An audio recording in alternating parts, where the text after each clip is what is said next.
Ini adalah barang Boja R&D dari 2020.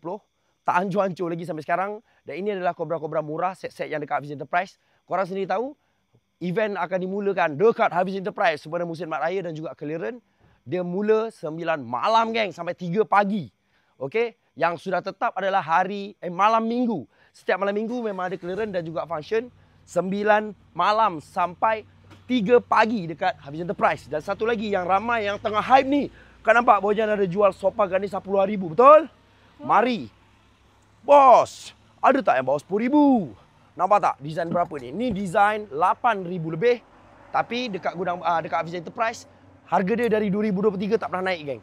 RM6,999, tak pernah naik, tak pernah turun. Meh, kenapa bos? Tengok ada yang warna merah macam ni, bos baru jual dekat 40,000. Apa beza dia ni? Mari. Ini salah satu kayu yang digunakan. Ni kayu jati biasa. Walaupun dia besar juga, tapi ni untuk korang tengok kayu jati biasa. So, kalau murah bukan disebabkan promosi, Bojan potong harga, Bojan buang harga. Bukan. Ia disebabkan ni memang kualitinya kualiti biasa.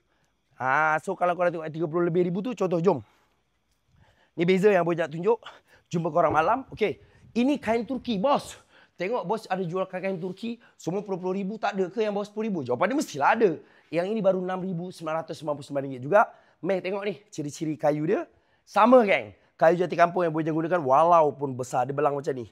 Tengok ni. Berbelak. Berbelak. Okey. Bos, ada ke contoh yang RM10,000? Jawapan dia mestilah ada.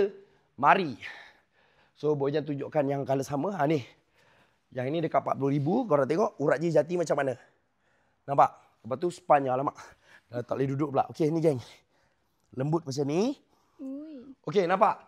Hampir sama yang macam luar. Tapi yang ni RM14,000 pula. Okey, nampak? RM14,000 lebih. Urat jati macam ni. Color lebih kurang. Sebab tu beli jati jangan sekadar tengok design. Dan bandingkan harga. Ni sofa-sofa besar tengah top. Bukan sekadar RM10,000 dengan RM11,000. Yang bawah RM10,000 pun banyak sebenarnya. So, jumpa korang pada 9 malam.